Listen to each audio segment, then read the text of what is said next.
Right, welcome back to you. South Africa's female boxing sensation Smangele Smash Hadebe will be fighting for arguably her biggest test yet in boxing when she faces Mexican Alma Meraz Rodrigo in a WBC International bout. Hadebe is busy preparing for the fight that will take place at her hometown of Midvaal in the next 2 months' time. Of course, she joins us now in studio to talk about that fight. Thank you so much for your time and welcome, Smash. Thank you so much for having me. Firstly, before we get into anything else, did you ever think that you would be at this stage at the age of 28 in your career? You know, when you start something, it's always a wish. You never picture it until you're there and you're like, yo, I can't believe it. I'm here, I've made it this far, you know. It's amazing, it's beautiful. The fight that you've got coming up with Alma? Alma Meraz from Mexico. I'll be fighting in August, Women's Month. Which will be fighting for the WBC International title. I'm very much prepared. I hear she's got a big mouth saying she's going to knock me out. She's coming here for a knockout, but I don't see it happening. It's going to be a war. So I do hear you say that it's going to be a war. Yes. I believe you. I hear you saying that you're also prepared. But yes, the Mexicans are known for being very, very tough opponents. So how have you prepared yourself, obviously physically as well, but mentally also for all of that? Mentally, I'm in a good space, you know, preparing, knowing that you don't have any drama, any stress, you know. I've got my sponsors that are backing me up as well, helping me through the preparations, which is my diet, minding my supplements and all of that, which we need as boxers.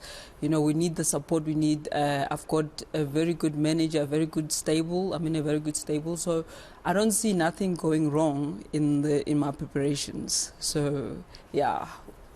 So talk to me about the other things that you do, because there's more that you do than only boxing. You are involved, of course, when it comes to boxing and women and children abuse as well, something that you have experienced personally. So speak to us about how you give back to the women in the boxing fraternity, and also speak to us about the personal experience you had, how you've managed to heal and recover from that. And in fact, does one ever heal?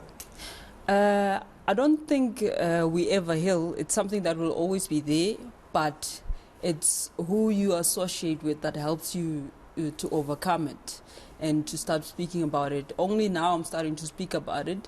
Having my manager, Colleen McAusland, which she's a woman that helped me to overcome it and start speaking about it. It's not nice to keep quiet. I've experienced it at the age of 7 to 9.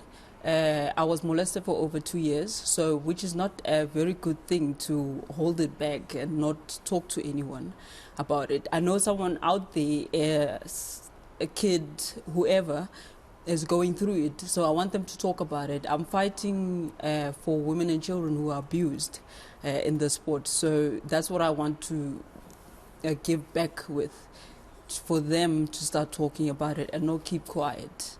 Which I did. It was a mistake that I did, which I gave my abuser the power. But I don't want them to do the same thing, the same mistake that I did. Yes. And when you, at the age of 7, it's not a mistake. No.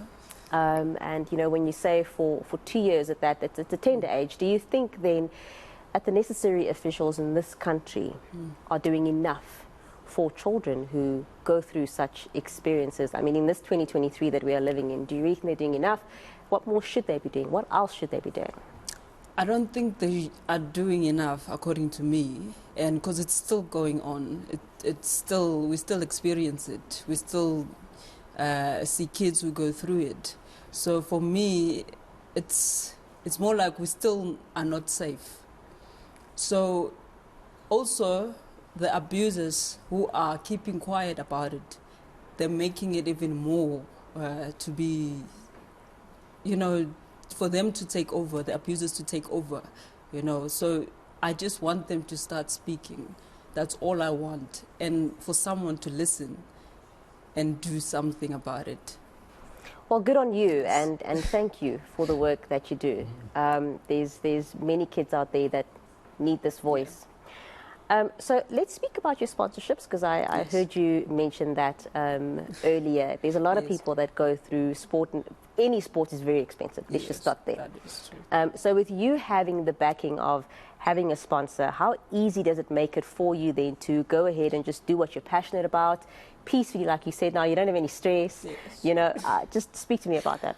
You know, I've got my sponsor, RGM Cranes, my newest sponsor. I've got Drivetrain, which have been backing me up for over a year now. And I've got Pro Gear.